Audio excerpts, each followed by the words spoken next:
vivre sans toi. Jésus, je t'aime, car tu m'as aimé.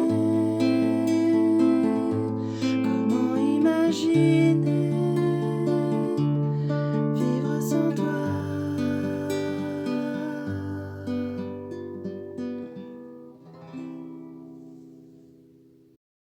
Ah, les belles excuses!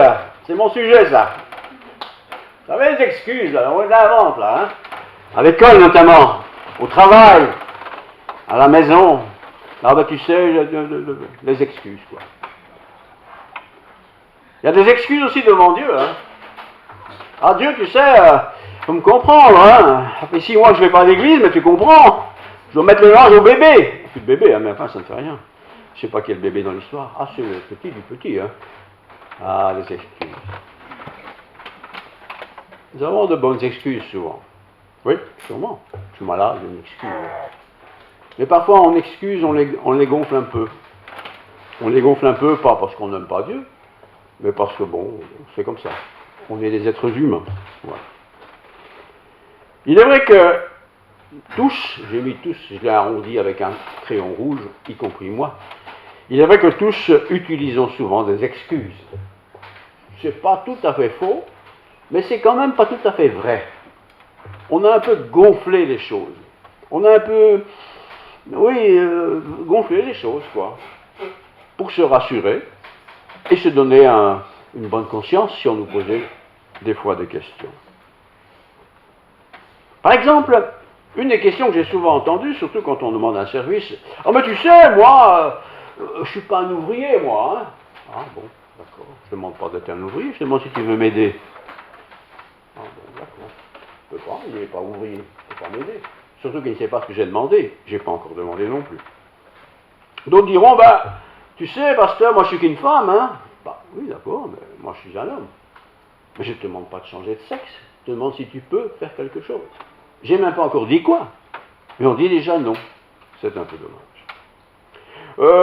D'autres diront, bah, pasteur, c'est bien, mais tu sais que j'ai pas des grands diplômes, moi. Je te demande pas d'avoir un diplôme, je te demande de lire un texte biblique. Ah oui, mais je sais pas bien lire. Bon, quand même. Quand même. Tu sais un peu lire quand même. Tu as terminé tes humanités, donc tu dois savoir lire quelques phrases. Vous voyez, tout ça c'est pour dire qu'on cherche souvent des excuses pour ne pas le faire. On n'essaye même pas de le faire. On ne veut pas le faire. Mais le plus facile, c'est celle-ci. Vous savez, pasteur, moi j'ai pas de diplôme. Hein. Je ne te demande pas si tu as un diplôme, je te demande si tu veux rendre service. Pas grave. Ou alors, moi je suis timide. Ben moi aussi, ça tombe bien, bonjour. Deux timides ensemble, c'est bien fort. Je suis timide, je n'ose pas. Je n'ose pas, je ne voudrais pas qu'on se moque de moi. J'entends ces discussions tout au long de mon existence. Et puis, honnêtement, il y en a qui disent, vous savez, pasteur, franchement, moi j'ai pas le temps le dimanche. Hein? Et pourquoi tu n'as pas le temps? Pourtant, je te vois tous les dimanches à l'église. Oui, d'accord, mais parce que j'aime bien ça, mais j'ai pas le temps de préparer quelque chose. Mais je te demande pas de préparer quelque chose. Je te demande de rendre un petit service. Petit. Et d'autres encore, ça c'est plus fort, parce qu'ils disent, vous savez, dans votre église, il y a beaucoup de gens du pays, hein, des Belges et tout ça, et des Luxembourgeois, et des Français, mais moi je suis un étranger. Mais on est tous des étrangers sur cette terre. Alors, tu n'as pas d'excuse de dire que tu es étranger. Oui, mais moi je suis chrétien, mais pas depuis longtemps. Depuis combien de temps? Depuis 40 ans. Ah, et t'es pas encore au top? Tu as d'excuses. Tout ce que je vous dis là, je les ai entendus, hein. Et encore beaucoup d'autres, certainement. Ah, la belle excuse. Et il y en a certainement beaucoup que j'ai oublié. Il est vrai que notre société est ainsi faite, c'est que ce sont tous des spécialistes qui ont les grandes places, les grands pouvoirs, les grands discours. Ouais. Il faut être un grand spécialiste pour pouvoir faire ce qu'ils font. Mais Dieu ne demande pas qu'on fasse des choses qu'on ne sait pas faire. Il demande, mets en place ce que tu sais faire. Rends-toi utile pour les qualifications que tu as reçues de ma part. Quelles sont ces qualifications que Dieu m'a données? Elles ne sont pas les mêmes pour tout le monde. Tout le monde n'est pas un ténor. Mais tu es peut-être un bon baryton. Alors chante baryton. Oh ben je ne sais pas. Ben alors chante la basse. Ah, je ne sais pas non plus. Ah ben alors tu murmures. Oh, oui. Eh oui, c'est comme ça. Je dis tout ça parce que tout ça est un peu vrai, vous savez. On n'a pas trop envie. Certains ont des talents, par exemple, des talents de traducteurs. Voilà, ce sont des Belges, des francophones, et ils savent très bien traduire en anglais. Et puis voilà un dimanche, quelqu'un qui vient, c'est un anglophone qui lui parle pas français, mais je sais que cette personne-là peut traduire, et je lui demande. C'est arrivé, c'est pas récent. C'est arrivé, et elle m'a dit, écoutez, moi je peux pas traduire. Pourquoi tu peux pas traduire? J'ai peur des gens qui me regardent. Mais t'es pas là pour te faire une beauté. Demande de traduire, tu peux rester assis si tu veux. Des excuses. Je me suis dit des fois, quand on quittera cette terre, et si le Seigneur venait un même jour nous chercher tous, qu'est-ce qu'on va trouver comme excuse devant Dieu? Seigneur, tu ne te rends pas compte, tu ne te rends pas compte, j'avais 3 enfants, tous les dimanches matin, je devais les langer. Tu comprends, moi j'ai pas été à l'église souvent. Ah bon? Et pourquoi? Tu ne peux pas les langer un peu plus tôt, ou un peu plus tard, ou je sais pas. Les excuses, je les invente ici, les excuses. Certains voudraient bien prendre la parole. Surtout quand il y a des visiteurs, on sait qu'il y a un groupe de voyageurs, par exemple, des Italiens, qui ne comprennent pas le français. Et puis dans l'église, quelqu'un peut parler italien, il est italien. Et je dis, donc tu ne pourrais pas traduire, il ne demande pas de prêcher, mais de traduire simplement. Même en étant assis, c'est pas grave. Ah non, je ne peux pas, je suis trop timide, je n'oserais pas, et puis je me trompe. Pas grave. Et on ne le fait pas. Et on ne le fait pas une fois, on ne le fait pas 10 fois, et on ne fait jamais rien. Et pourtant, l'église corps du Christ est un corps. Mon corps ne fait pas tout le temps la même chose. Mes oreilles ne sont pas toujours en train d'écouter. Bah, quoique mes oreilles, elles écoutent beaucoup. Mais d'autres parties de mon corps ne fonctionnent pas tout le temps. Mais quand c'est utile, ils se mettent à fonctionner. C'est le rôle de mon corps. Dieu est divin. Mais on trouve souvent beaucoup de bonnes excuses. Et voici des excuses que j'ai un peu répertoriées dans ma petite tête en préparant ce culte. Oh, pasteur, comprenez-moi bien, moi je suis qu'un ouvrier. Je suis qu'un ouvrier. Et alors, vous me demandez de lire un texte biblique, mais je ne suis qu'un ouvrier. Pourquoi tu ne sais pas lire? Bah, pas vraiment bien. Ah bon, donc tu ne veux pas lire, quoi. Ok, très bien. C'est la liberté. D'autres fois, ça c'est pire. Pasteur, moi je suis qu'une femme, Et alors? Mais les femmes doivent se taire dans les assemblées. Ah bon? Donc tu ne parles jamais. Pourtant je te vois tout le temps parler dans les écoles, assis sur les bancs. Tu sais parler? Tu sais parler. Mais je ne veux pas parler. Parce que ce n'est pas le rôle des femmes, dit-on. Pasteur, vous savez, je suis timide, moi. Ça n'a pas l'air comme ça. Je suis timide. Tu es timide, toi? Mais quand je vois que tu joues avec les enfants, tu n'as pas l'air timide, Quand je vois, tu n'as pas l'air timide. Tu penses que tu es timide, mais tu n'es pas timide. Alors un peu d'effort, s'il vous plaît. Moi, pasteur, je suis un étranger, vous savez. Je viens de Luxembourg. Ah bon? C'est étranger, ça? Non, je viens du Rwanda. Ah, ouais, d'accord. Mais tu parles français quand même. Oui, mais c'est pas comme chez nous. Ben non, c'est pas comme chez vous, forcément, puisque tu es chez nous. Ouais, c'est ça qui est agaçant dans le ministère. Il y a toujours des excuses. Je les ai inventées ici, Des excuses pour ne pas agir, pour ne pas faire, pour ne pas devoir faire, et surtout pas que le pasteur va en prendre une habitude et nous refaire faire tous les dimanches la même chose. Important. Nous avons reçu des talents de Dieu. Des talents, Les talents, c'est des qualités. Les qualités ne sont pas les mêmes pour tout le monde, bien entendu. Mais les qualités qu'il nous donne sont à utiliser. Si j'ai des qualités qui ne servent à rien, pourquoi est-ce qu'il me les a données? Les qualités. Dieu me les donne pour tout le monde, pour l'Église, pour son œuvre. D'autres diront, moi je suis étranger et dans mon pays on ne fait pas ça. Bah oui, ton pays c'est ton pays. Ici tu peux le faire, c'est une occasion de le faire. Fais-le, puisqu'on te propose de pouvoir le faire. Je suis chrétien, moi, monsieur le pasteur. Mais pas depuis longtemps. Ah non? Depuis combien de temps? Depuis 20 ans. Ah, tu es chrétien depuis 20 ans. Et tu ne peux pas encore faire quelque chose? Mais pourquoi? Parce qu'on ne m'a jamais demandé. Vous voyez, tout ce petit baratin que je fais maintenant, c'est pour dire qu'on trouve toujours une flopée d'excuses. Je dis on, parce que j'en fais partie aussi parfois.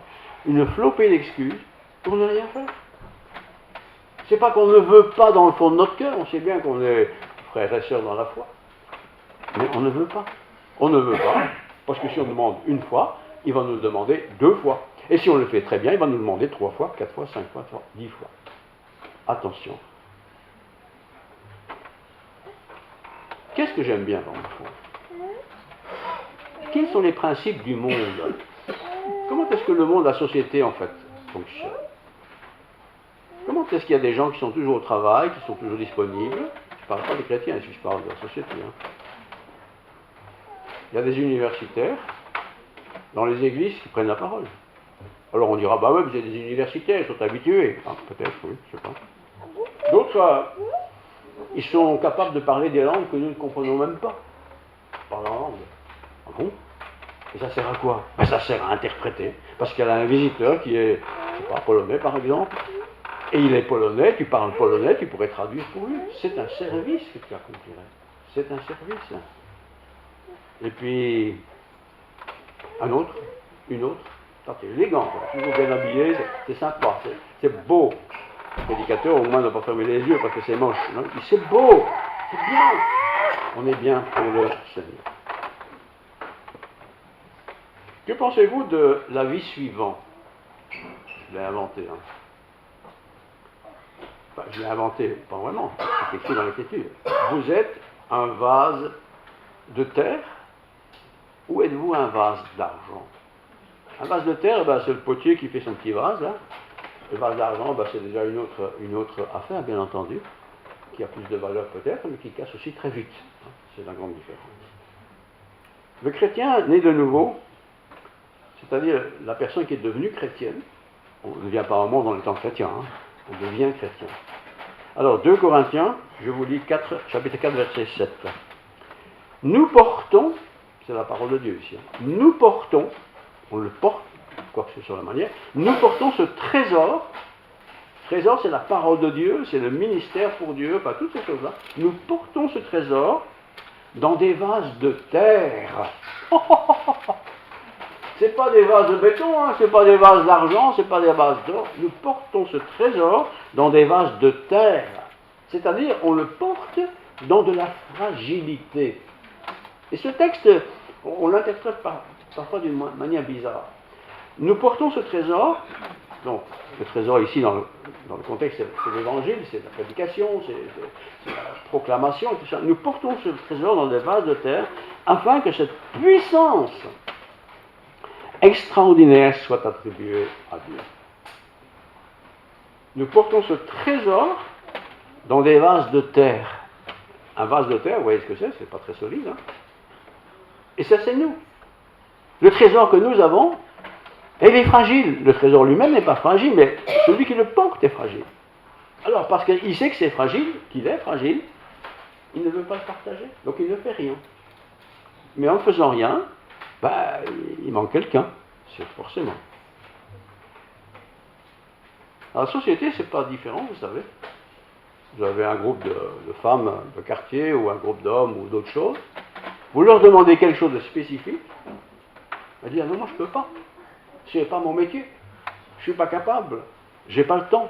Moi, je n'ai pas une licence, je ne suis pas docteur, je ne suis pas ceci, je ne suis pas cela. Et c'est tout le temps tout le temps, pas tout le temps. Beaucoup de fois, ce qu'on avance pour ne rien faire. Que pensez-vous de la vie suivante? En montrant quelqu'un.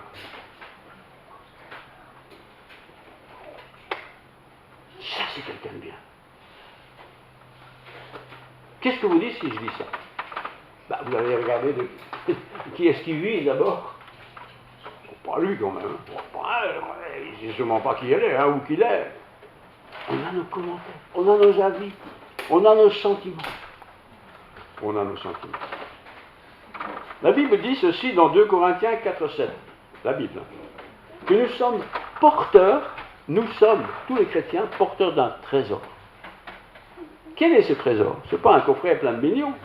Le trésor, c'est la parole de Dieu. Nous portons ce trésor.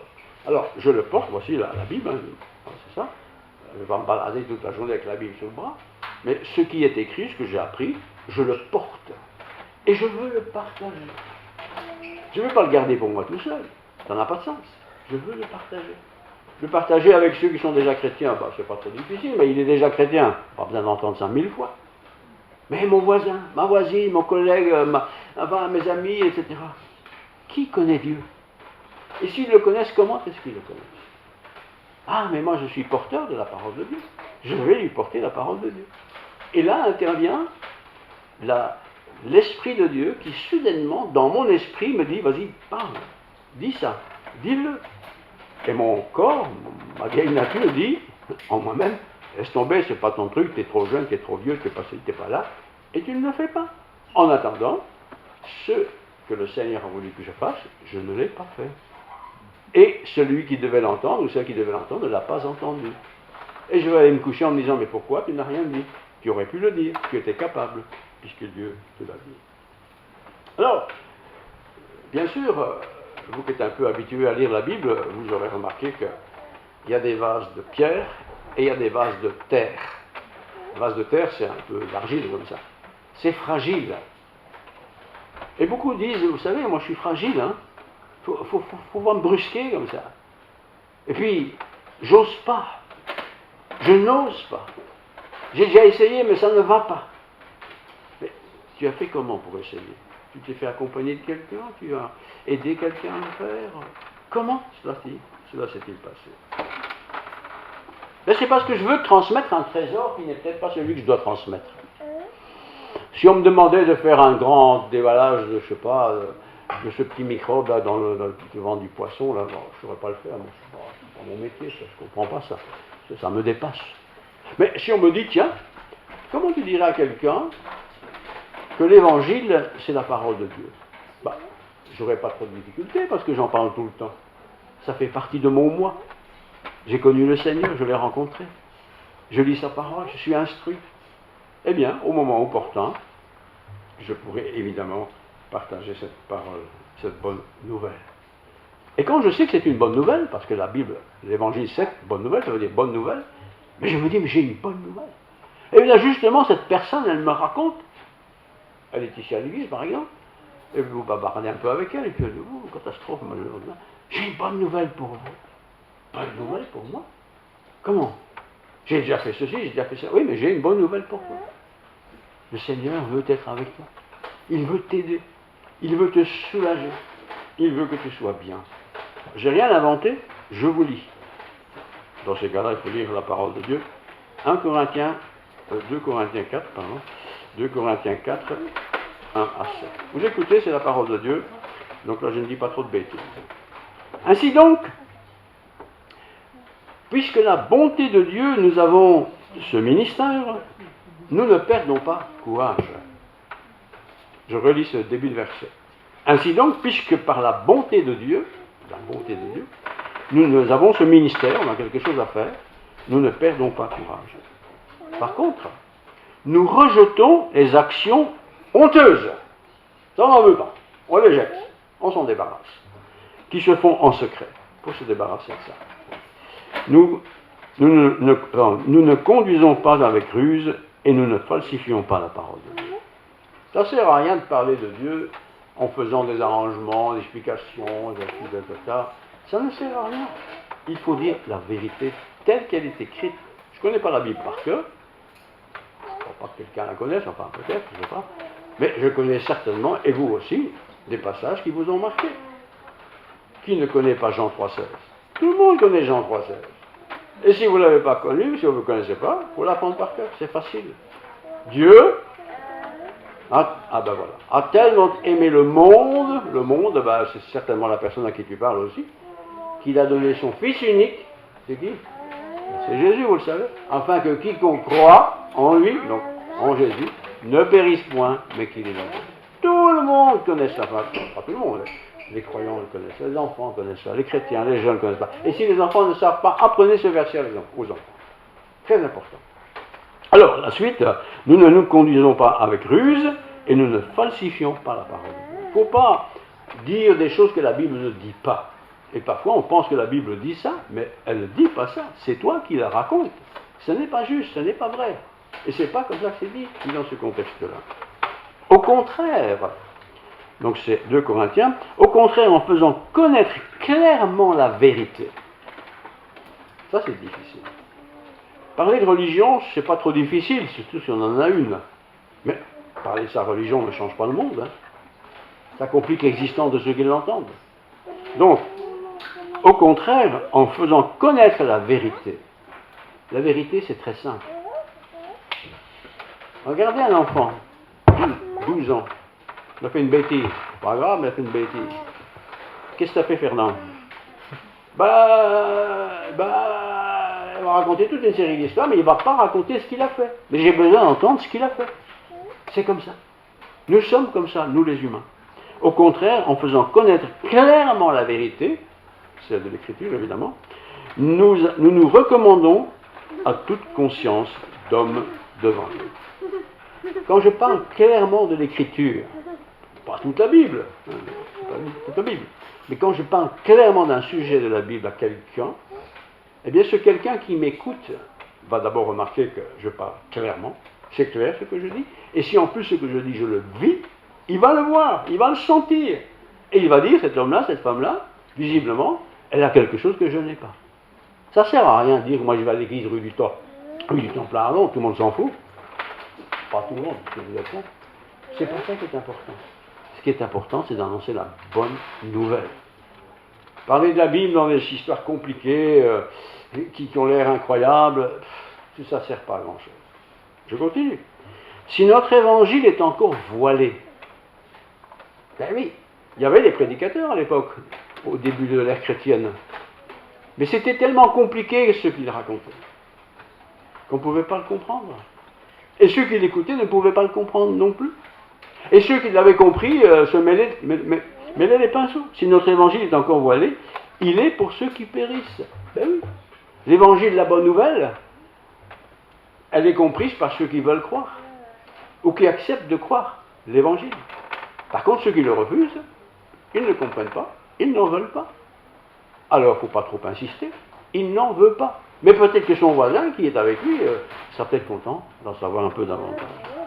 Alors, il est pour ceux qui périssent, pour les incrédules également. Il y a des gens qui ne sont pas croyants par nature. Et moi, je ne suis pas croyant, je n'y crois pas, tout ça. C'est bon, je ne dis plus rien, tu ne veux pas y croire, c'est très bien comme ça. Il ne faut pas insister. Hein? Pour les incrédules, dont le Dieu de ce monde, tiens, il y a le Dieu de ce monde, bah oui, il y a un Dieu de ce monde, il y en a plus qu'un d'ailleurs, dont le Dieu de ce monde a aveuglé l'intelligence. Ils ne sont pas bêtes.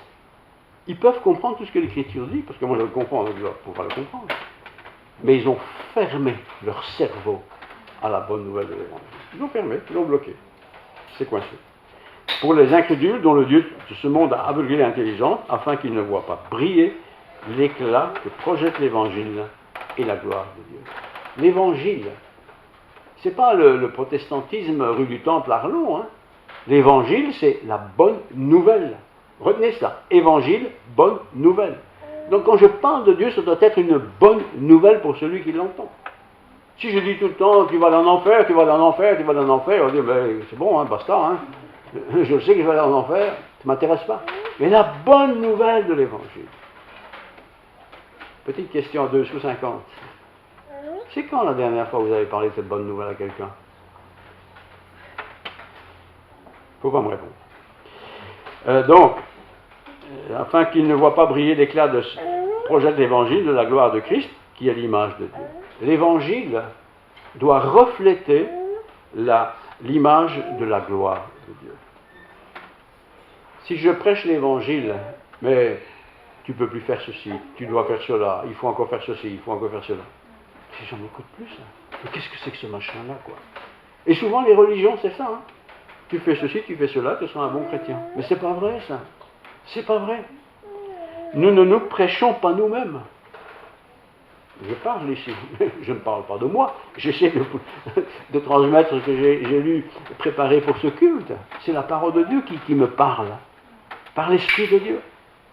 Bien sûr, il y a quelqu'un qui communique. Je peux aussi le lire. Tout le monde sait lire aujourd'hui. Hein? Alors, nous ne nous prêchons pas nous-mêmes. Il ne faut pas me regarder vivre. Hein? Vous serez déçus. Dans tous les cas, vous serez déçus. Soit parce que j'en fais trop, parce que j'en fais pas assez. Mais moi, je ne suis pas Dieu. C'est le Seigneur qu'il faut écouter. Sa parole. Bien sûr, on peut parler de cela. Alors, Nous ne nous prêchons pas nous-mêmes, c'est Jésus-Christ le Seigneur que nous prêchons. C'est Jésus-Christ le Seigneur que nous prêchons. Alors, Jésus-Christ le Seigneur, je ne suis pas Jésus-Christ, moi. Hein. Il ne faut pas prêcher sur moi, je ne suis pas le meilleur, loin s'en faut. J'essaye d'être un peu meilleur qu'hier, mais je suis pécheur quand même. Par contre, le Christ, non. Je relis, c'est Jésus-Christ le Seigneur que nous prêchons. C'est ça qu'on doit prêcher, c'est communiquer. Hein. Je dois parler de Jésus. Parler de Marie, sa mère, ça n'a aucun intérêt, même si c'est sympathique. Les disciples, ça n'a pas d'intérêt non plus. Les disciples sont des disciples, mais ils ne sont pas le Seigneur. Voyez, nous ne nous prêchons pas et nous nous déclarons vos serviteurs à cause de Jésus. Nous sommes serviteurs à cause de Jésus. Alors quand je veux parler de Dieu, je dois me dire, toi qui parles, tu es serviteur de Dieu, ou servant. Tu es serviteur de Dieu. Tu ne dois pas faire le travail d'un quelqu'un d'autre, tu dois servir Dieu. Ce que tu dis, ce que tu partages, doit servir la gloire de Dieu.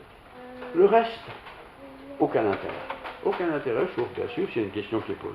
En effet, le Dieu qui a ordonné que la lumière brille du sein des ténèbres, la lumière brille du sein des ténèbres, ça vient des ténèbres pour éclairer.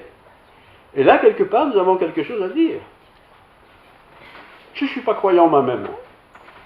Qu'est-ce que je vais raconter aux gens? Des bêtises.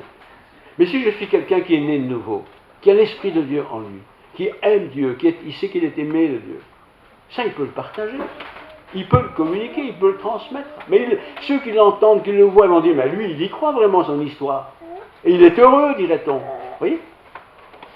Donc, je continue. Il a aussi fait briller sa lumière dans notre cœur. Tiens. Il a aussi fait briller cet évangile dans mon cœur. Pour que je sache que cet évangile brille dans mon cœur, ça doit se voir. Est-ce que je vois dans mon frère, dans ma soeur, dans ma femme, dans mon mari, mes enfants, mes parents, etc. Est-ce que je vois la présence de Dieu en eux? Ce n'est pas que je vais être tout d'un coup illuminé, des étoiles, pas du tout. Mais ma manière de parler, ma manière de me comporter, la manière de résoudre les difficultés des uns et des autres, va montrer que je suis un enfant de Dieu. Je continue. Donc, Dieu qui a ordonné que la lumière brille du sein des ténèbres, ça vient de loin, a aussi fait briller sa lumière dans notre cœur pour faire, donc cette lumière brille dans mon cœur, pour faire resplendir la connaissance de la gloire de Dieu. C'est pas pour que les gens disent, mais ça c'est un fameux croyant ce monsieur-là, ou cette madame-là. On peut le dire, mais ça n'a aucun intérêt ça. Mais s'il voit en moi quelqu'un qui croit dans ce Dieu dont il parle, s'il voit en moi, en communiquant, en parlant, en regardant vivre, il se dit, mais qu'est-ce qu'il a que moi je n'ai pas? Alors nous sommes déjà près du but. Parce qu'à un moment donné, nous allons pouvoir parler de la bonne nouvelle, de l'évangile. Évangile, ça veut dire bonne nouvelle. Donc, de la gloire de Dieu dans la personne de Jésus-Christ. Nous portons, écoutez bien tous, hein, tous autant que vous êtes ici ce matin, hein, vous êtes chrétiens, vous êtes chrétiennes, nous portons ce trésor. Ce n'est pas le papier qui est un trésor, ce n'est pas le modèle de la Bible qui est un trésor, mais c'est ce qui est dedans. C'est un trésor. Et tout le monde sait ce que c'est un trésor. Nous portons ce trésor. On le prend, on va le porter. Nous portons ce trésor dans des vases de terre. Ah, les vases de terre, c'est pas terrible ça. C'est des vases qui ont été fabriqués par l'homme. Mais cet évangile, nous le portons dans des vases de terre. C'est tangible. Bien sûr que c'est tangible. Nous portons ce trésor dans des vases de terre. Pourquoi? Afin que cette puissance extraordinaire de l'évangile soit attribuée à Dieu et non à nous. Si moi je parle, et que ceux qui m'écoutent, mais qu'est-ce qu'il parle bien, bah on est flatté, hein, mais ça ne va pas changer le monde, ça. Mais si celui qui m'écoute dit, mais comment il peut croire ce qu'il raconte? Comment se fait-il qu'il croit? Qu'est-ce qui s'est passé dans sa vie pour qu'il croie? Ça, je peux le dire, je peux le partager, je peux dire voilà ce qui est arrivé. Et c'est tout. Le Saint-Esprit fera le reste auprès de celui qui écoute. Donc ça veut dire qu'il ne faut pas bombarder les gens avec des sérénades à n'en plus finir. Non. C'est pas ça qui est intéressant.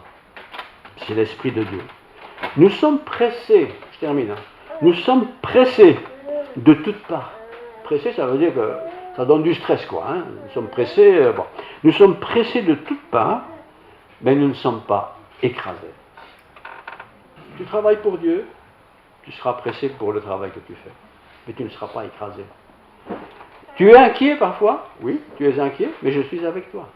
Pas de panique, je suis là. Tu ne me vois pas, mais je suis là. Mais non désespéré. Parfois, c'est vrai qu'on peut être désespéré, mais je ne suis pas désespéré, puisque le Seigneur est avec moi. Persécuté, ça peut arriver, mais non abandonné. Dieu ne m'abandonne jamais, jamais de jamais. La société peut nous abandonner. Les chrétiens d'église peuvent m'abandonner. Tout ça, c'est possible. Mais Christ ne m'abandonnera jamais. Tu es en bonne santé, Dieu ne t'abandonne pas.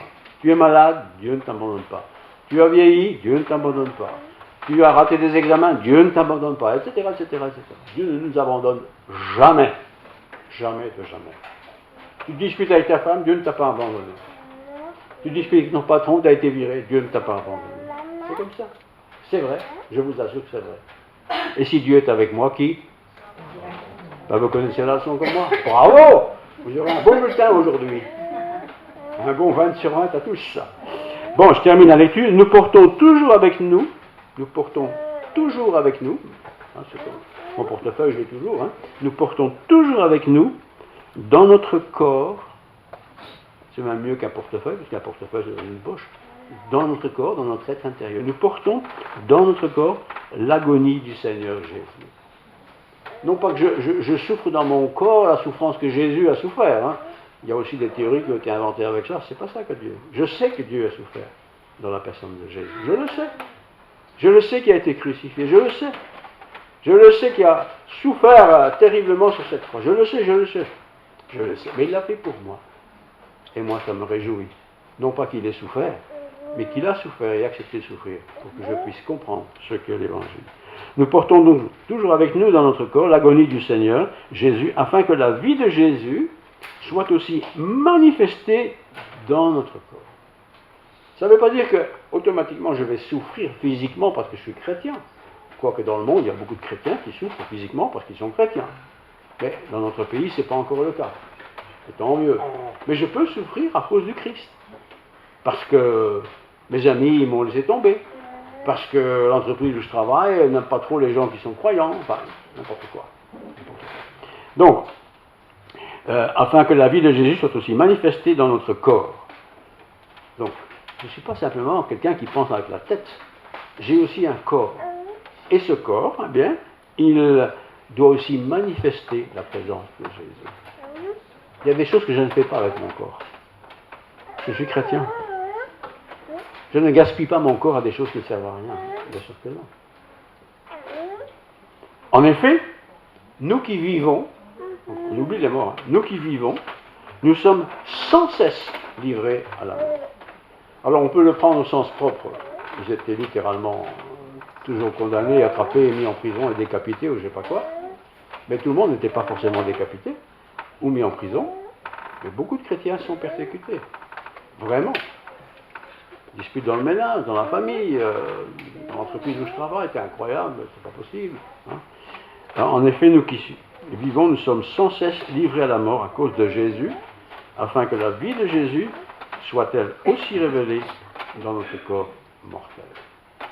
Eh bien, si je souffre pour Jésus, si ça devait arriver un jour, que là où je suis, dans mon travail, n'importe, dans ma famille, c'est pas grave ça.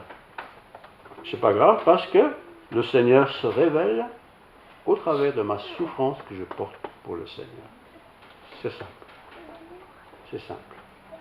Ainsi, la mort est à l'œuvre en nous. Il y a la mort naturelle, bien sûr, mais il y a la mort sociale, culturelle, religieuse, qui peut m'atteindre. La mort familiale aussi. Mon mari me quitte, ma femme me quitte parce que je suis très... C'est très possible, ça. C'est très possible. Donc, ainsi la mort est à l'œuvre en nous, et la vie est en vous. En nous, en vous. Et comme nous avons le même esprit de foi, que celui exprimé dans cette parole de l'Écriture, on a la même foi que celui qui a parlé, qui a écrit Corinthiens, ben on le sait, j'ai cru, et voici la terminaison, la finalité de mon histoire, j'ai cru. C'est pourquoi je peux parler. Parce que pour parler de Dieu, C'est pas d'avoir un prof qui raconte son histoire comme un historien. J'ai cru, j'ai pu parler de Dieu. Ça veut dire que la manière dont je vais parler de Dieu ne sera pas simplement une histoire ou une exposition ou quelque chose comme ça. Non, ce sera quelque chose de vécu. J'ai cru. C'est pourquoi j'ai parlé. Nous aussi, non, nous, voilà, tous ceux qui veulent bien, hein, notamment les Corinthiens, nous croyons, c'est pour cela que nous parlons. Je termine avec une question, toute simple. Il ne faut pas me répondre. Hein. C'est quand la dernière fois où vous avez sincèrement parlé avec quelqu'un du sacrifice de Jésus, de sa mort et de sa résurrection, et vous, de l'acceptation de ce salut en Jésus. Si vous pouvez mettre un nom ou une date ou une période, que Dieu soit béni. Si vous dites, moi j'ai jamais fait ça, il faut commencer maintenant. Si Christ est en vous, il faut en parler. D'ailleurs, pour illustrer ça, c'est très simple. Vous êtes un bon catcheur. Qu'est-ce que vous allez faire dans la vie? Vous allez faire du catch de temps en temps. Vous êtes un bon coureur, vous allez courir de temps en temps. Vous êtes un bon marcheur, vous allez marcher de temps en temps. Vous allez faire tout ça, parce que c'est votre qualité. Mais si en plus la qualité essentielle, celle de Dieu en moi, est en moi, qu'est-ce que je peux faire d'autre autre que de le partager, que de le raconter et de le vivre, évidemment.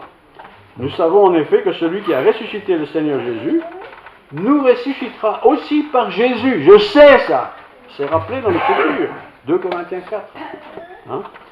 Jésus, et nous fera paraître avec vous dans sa présence. La dernière phrase ici, encore quelques versets après, c'est dans 2 Corinthiens 4. La dernière phrase dit ceci. Nous savons en effet que celui qui a ressuscité le Seigneur Jésus, nous savons ça, nous ressuscitera aussi pour Jésus. Nous le savons. Mais on n'est pas encore ressuscité parce que je suis encore en train de lire ici. Hein? Et nous le fera paraître devant vous dans sa présence. Quand je serai dans sa présence un jour, quand je vais quitter cette terre, ou quand le Seigneur reviendra, je verrai le Seigneur Jésus. Je ne sais pas s'il va me tendre la main, parce qu'il y aura tellement de monde sans doute. Mais il va certainement dire, André, ça va? Toi, tu baratines souvent le dimanche matin, hein? Il dira, Marcel, toi, faut te recycler un petit peu, hein, parce que tu parles pas beaucoup de moi, hein? Vous voyez? Il ne faut pas avoir peur de parler de Dieu. Il ne faut pas en raconter, il ne faut pas en rajouter, il ne faut pas parler tous les jours des miracles que tu as vécu, même si tu en as vécu, c'est bien. Mais parle du sacrifice de Jésus. Et celui qui écoute, il ne faut pas insister 15 fois, hein, il a entendu, et l'Esprit Saint c'est Dieu lui-même, hein, va convaincre cette personne d'une manière ou d'une autre. Moi je peux discuter, il va peut-être m'écouter un peu, mais au bout de 10 minutes, il en a marre de m'entendre. Hein. Je comprends ça aussi d'ailleurs. Oui, tout cela arrivera, c'est la fin, oui, tout cela arrive, la fin de la lecture, oui, tout cela arrivera à cause de vous, afin que la grâce est justement ce qu'on ne mérite pas, afin que la grâce, en se multipliant, parce qu'à force de le répéter à beaucoup, ça se multiplie, hein, fasse abonder la reconnaissance d'un plus grand nombre à la gloire de Dieu. Un petit schéma mathématique, on est deux. Un est croyant, l'autre ne l'est pas. Le premier croyant dit, et il parle à l'autre. Et l'autre dit, ah, moi je crois ce que tu crois. Ça fait 2. Les deux, qu'est-ce qu'ils vont faire? Ils vont parler à d'autres. 2 plus 2, ça fait 4. Et vous imaginez la multiplication. C'est comme ça que ça fonctionne. N'ayons pas honte de l'évangile. C'est pas la peine d'en rajouter une couche, je répète encore une fois. Dites ce qui est vrai, mais surtout ce qui est vrai dans votre vie. Qu'est-ce qui s'est passé dans votre vie? Pourquoi est-ce que vous avez tout d'un coup pris conscience de l'existence de Dieu? Christ vit en moi, Dieu vit en moi. Toutes ces phrases-là, vous les dites. Il faut savoir ce que ça veut dire. Pour que ceux qui posent la question, même s'ils ne posent pas la question, nous puissions le dire. Et on laisse le reste, c'est-à-dire la pénétration de ces paroles dans le cœur de celui qui écoute, on laisse ça à l'Esprit de Dieu. Je n'ai pas la peine de massacrer quelqu'un parce qu'il n'écoute pas ce que je dis. C'est le Saint-Esprit qui convainc. Il convainc de quoi? On a dit de péché, de jugement et de justice. Moi, je peux essayer de convaincre quelqu'un qu'il n'est pas bien, ou qu'il est mauvais, qu'il est pécheur, il va m'envoyer bouler sous les roses, à moins de temps qu'il faut le dire. Mais il ne faut pas non plus dire qu'il est parfait. S'il n'a pas le Christ, il n'est pas parfait. Voyez? Relisez 2 Corinthiens chapitre 3 et 4. Et c'est Paul qui l'a écrit. Paul, c'est un philosophe chrétien, un intellectuel, mais aussi quelqu'un qui aimait son prochain. Et il a travaillé tout le reste de sa vie pour servir la gloire de Dieu. Voilà, prions. Oh Seigneur, merci pour cette belle parole. Nous avons déjà entendu ces choses d'une manière ou d'une autre. Mais ta parole est la vérité. Nous avons aujourd'hui le privilège de l'avoir sur du papier. On peut le lire, le relire, grand caractère, petit caractère. On peut en parler, on peut en discuter. Tout est là. Nous avons tout ce qu'il nous faut. Mais il nous faut aussi laisser la place au Saint-Esprit. C'est le Saint-Esprit qui m'éclaire. C'est le Saint-Esprit qui me donne de comprendre ce que je lis. C'est le Saint-Esprit qui me donne la force aussi de changer peut-être des choses dans ma vie. En tout cas, Seigneur, je te prie ça pour moi-même et pour chacun de nous ici. Et pour le reste, eh bien, c'est un autre jour. On verra demain. Mais aujourd'hui, nous voulons profiter de cela. Que toute gloire te revienne. Que la grâce de Dieu, la paix du Christ Jésus, la plénitude de l'Esprit Saint soit sur nous, en nous, pour nous. Amen.